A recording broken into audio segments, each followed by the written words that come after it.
प्यारे बच्चों, जैसा कि हम प्लांट टिश्यू पढ़ रहे थे, उसके बाद हमने एनिमल टिश्यू पढ़े जिसमें हमने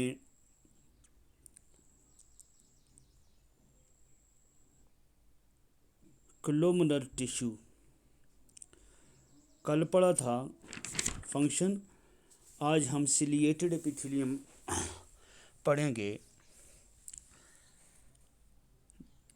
इसका structure: this epithelium consists of cuboidal or columnar cells that bear cilia on their free surface। ये एपिथेलियम जो है बच्चों, इसमें क्यूबाइडल और कोलुमिनर सेल्स होते हैं जिनके आज़ादाना सरफेस पे सीलिया होता है। A cilium is fine vibratile cytoplasmic outgrowth that arises from a minute basal granule। Cilia जो होता है ये तो आउटग्रोथ होती है, जो छोटे जैसे ग्रेन्यूल जो होते हैं, ये जो डायग्राम में दिखाए गए हैं छोटे छोटे गोल गोल किस्म के ये दायरे, इनसे निकलता है, ये बाहर की जानब जाते हैं। Occurrence: cuboidal ciliated epithelium lines certain part of urinary bladder, a tubule of the kidney। जो हमारे गुर्दों के अंदर यूरिनरी ट्यूब्यूल्स होते हैं, पेशाब उठाने वाली जो नलियाँ होती हैं, और जो स्पर्म डक्ट्स होता है उनके अंदर इसकी लाइनिंग होती है। और जो कोलुमिनर एपिथेलियम होता है ये हमारी जो नेसल पैसेज है उसकी लाइनिंग इससे होती है। और जो ओविडक्ट्स है यानी फिलिपाइन ट्यूब जो है उसकी लाइनिंग होती है। और टर्मिनल ब्रोंक्यूल और वेंट्रिकल्स ऑफ द ब्रेन, उनकी लाइनिंग जो होती है इस कोलुमिनर क्यूबॉइडल सिलिएटेड एपिथेलियम की लाइनिंग होती है बच्चों। ये आप देखते हैं बाहर को जो थ्रेड लाइक स्ट्रक्चर इसके हैं, ये सीलिया होते हैं बच्चों। उसके नीचे ये छोटे छोटे दाने जिसको बेसल ग्रेन्यूल कहा गया है।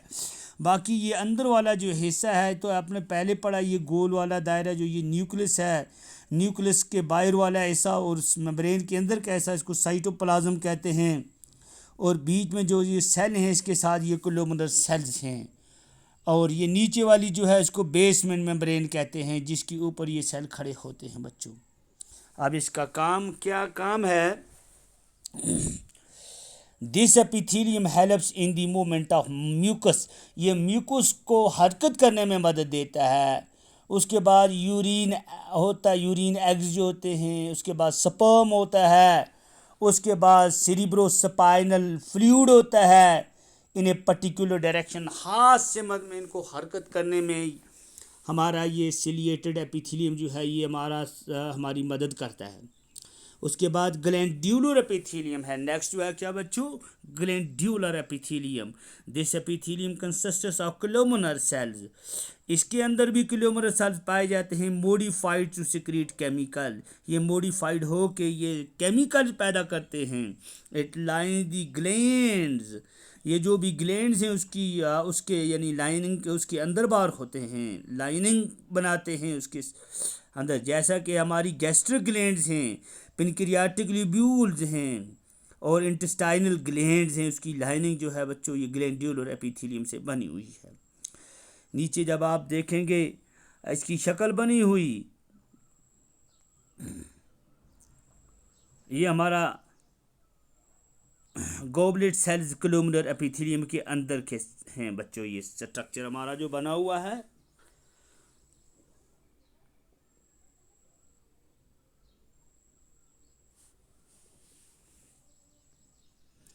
उसके बाद बच्चों हमारे मसल टिश्यू जो हैं, muscles are muscle tissues of the body consist of long narrow muscle cell.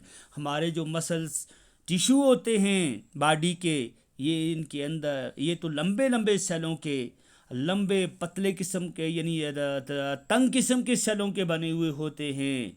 The cells are elongated in structure. ये तो लंबे होते हैं अगर इनकी बनावट को देखा जाए। And therefore called muscle fibre, इसीलिए इनको मसल फाइबर भी कहते हैं। ए मसल फाइबर में कंटेन वन और मोर न्यूक्लियाई, और एक मसल सेल के अंदर फाइबर के अंदर एक या एक से ज़्यादा न्यूक्लियस होते हैं। The muscle cells are typically arranged in parallel manner, और ये मतवाजी या हालत में रखे गए हैं। जब गोश्त को आप इसके धागों को अलग करना चाहें तो आप खड़े तरीके से इनको कर सकते हैं, यानी लेंगथ इसकी को देख के मद्देनज़र रखते हुए इसको आप अलग अलग धागे कर सकते हैं। अगर दूसरी तरह मोटाई की तरह से आप करेंगे ये बिल्कुल नहीं टूटेगा ये बच्चों। And contract in definite direction, और एक ख़ास संबंध में ये सिकुड़ भी जाते हैं। Which cause movement of the body part, जिसकी वजह से जिस्म के हिस्से हरकत करते हैं, या हाथ पाँव। एंड लोकोमोशन ऑफ आर्गन, और जिसकी वजह से जानदार चीज़ जो है ये हरकत करती है पाँव की मदद से, अपने हाथों के हिलाती है इसी मसलों की मूवमेंट की वजह से। These movements are brought about by the contraction and relaxation of contractile protein present in the muscle cell। हमारे मसल सेल्स के अंदर कंट्रैक्टाइल प्रोटीन्स होते हैं, वो उन प्रोटीनों की वजह से रिलैक्सेशन और कंट्रैक्शन की वजह से ये हरकत करते हैं। Muscle play a role in almost every activity of an organism. ये मसल जो होते हैं लगभग इंसान के जिस्म या जानदार की जिस्म के अंदर कोई भी काम है, हर काम में ये अपना अहम रोल अदा करते हैं। Including the movement of the body, यानी जिसमें जिस्म की हरकत भी आती है, हाथ पाँव की हरकत आती है। द मूवमेंट ऑफ हार्ट, दिल की धड़कन आती है। Flow of blood and lymph, खून का लिम्फ का वेसलों के अंदर चलना। Passage of food through the alimentary canal, गुदा का एलिमेंट्री कैनाल के जरिए मैदे में जाना। Flow of air through respiratory tract, हवा का अंदर जाना, अंदर से बाहर आना। ये सब बच्चों मूवमेंटें जो हैं ये इन्हीं मसल की वजह से होती हैं। There are 3 types of muscle fibre. Muscle fibre की 3 किस्में। एक होता है स्ट्रेटेड मसल, जिसको स्केलेटल मसल भी कहते हैं, वॉलंटरी मसल भी कहते हैं। अनस्ट्रेटेड मसल, जिसको सबूत मसल कहते हैं, इनवॉलंटरी मसल कहते हैं, और कायोडिक मसल कहते हैं। स्ट्रेटेड मसल और स्केलेटल मसल क्या होते हैं बच्चों, इनकी करेक्टरिस्टिक फ्यूचर क्या है। The striated muscle form more than 80% of the mass of soft tissue in a vertebrate body। vertebrate body के अंदर लगभग 80% सॉफ्ट टिश्यू जो है बच्चों वो स्ट्रेटेड मसल से बने हुए हैं। वर्टिब्रेट के अंदर, यानी those organism which show vertebral column are called vertebrate, रीढ़ की हड्डी वाले जानवर। They are attached to the bone, और ये हड्डियों के साथ जुड़े होते हैं टेंडन्स के जरिए। And help in the movement of external body part, और बहरूनी जिस्म के हिस्सों को हरकत करने में मदद देती। Therefore they are also called skeletal muscle, इसीलिए इनको मसल सेल भी स्केलेटल सेल भी कहते हैं। The contraction and relaxation of these muscle, contraction और रिलैक्सेशन इन मसलों की are under the control of the animal, ये तो जानवरों के कंट्रोल में होता है, यानी इसका मतलब है ये इनवॉलंटरी है, वॉलंटरी है ये, जिनका कंट्रोल दिमाग के पास होता है।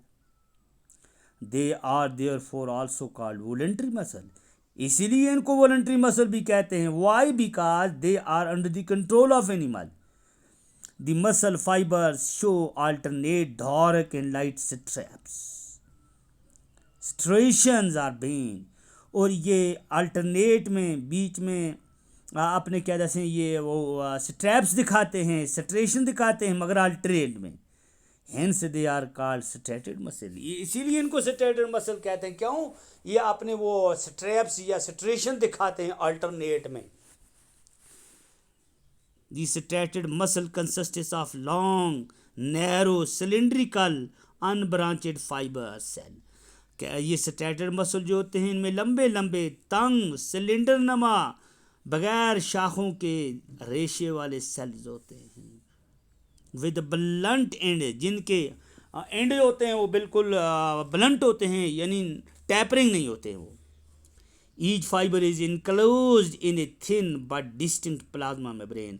हायर एक जो फाइबर है ये पतली और प्लाज्मा मेम्ब्रेन उसका बिल्कुल ज़ाहिर होता है, कॉल्ड दी सार्कोलीमा, जिसका नाम सार्कोलीमा है।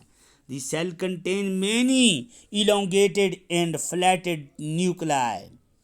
ये सेल जो हैं इनमें बहुत सारे लंबे लंबे चपटे किस्म के न्यूक्लियस होते हैं, करेक्टरिस्टिकली लोकेटेड टूवर्ड्स दी पेरिफेरी, जो साइडों में होते हैं